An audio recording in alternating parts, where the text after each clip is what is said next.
As you know, Zelensky is here with Trump. We have a meeting of the European leaders trying to look at what peace looks like in Ukraine.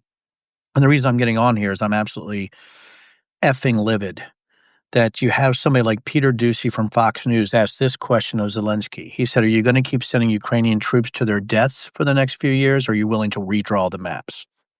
Well, or are you going to redraw the maps? I have to tell you guys right now, just last night on Denver After Dark Live, I talked about how the media is complicit in the downfall of the United States and how they're complicit in the rise of Trump, right, and this sort of authoritarian, this fascistic thing that you see going on in the United States.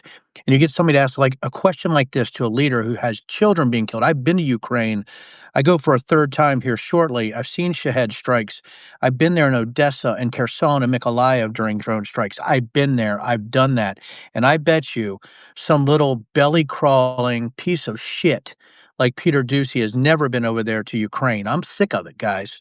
This is confrontational politics, and again, that's what I talked about last night, is you can't let this crap slide, and the fact is he's in there as an access whore, and the reason he's asking those questions, he keeps getting invited to the White House briefing room, the same briefing room that allows little Russian, apparatchiks like Tim Pool in there and other types of individuals who are just idiots like, oh my goodness, let me think, Jack Posobiec, who gets to ride around, who's just a virulent conspiracy theorist. We're to a point that we are not only led by clowns, but we have a media that assists these clowns. These are like clown fluffers for authoritarianism. And I have to tell you, I'm just sick of it. And I know, I mean, again, I know this is spontaneous live, this is unannounced, but we have to get to a point, right, that we call out every single one of these ridiculous questions. This question is almost like a push poll for the ignorant conspiracy theorists that vote for Donald Trump. That's what it is. And it seems like a planted question. I think that question was planted by the Trump comms team. And they said, hey, little Doocy, little deuce, drop a deuce, Peter. If you ask this question, you'll even get more access. Maybe he'll get a live interview coming up.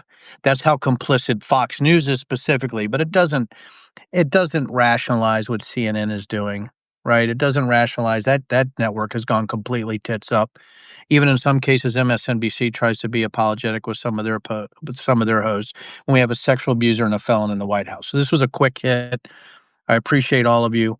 I just can't believe that we're allowing this in America today. And we need to push back on a level that is unprecedented as far as confrontation. Now, as you guys know, the thing that really scares me is political violence on a level, right, that blooms and gets out of control. I'm not talking about that. I'm talking about there's no more quarter given to stupid idiots. There's no more grace. Right now, it's reality insanity against crazy. Don't let yourself slip down the other side either. I'm begging you, stay on the reality sanity course. But wherever you're at, you have to confront stupidity. And I always want to add, I want you to ask this question if you ever hear something so ridiculous. What's your source? Please just ask, what's your source? Thanks, guys. I didn't expect to do this, but I'm in Washington, D.C., having meetings in artificial intelligence automation, my real job, and I have to come in here and see what's happening to Zelensky on that stage. And Zelensky, we have to give him kudos. And here's what I'm going to say, Slava Ukraini. Let's arm Ukraine and let's push the Russians back out of Ukraine and crush these weak-kneed death cult bastards. Thank you and have a great day. And thanks for this nice rendition of Denver After Dark. See ya.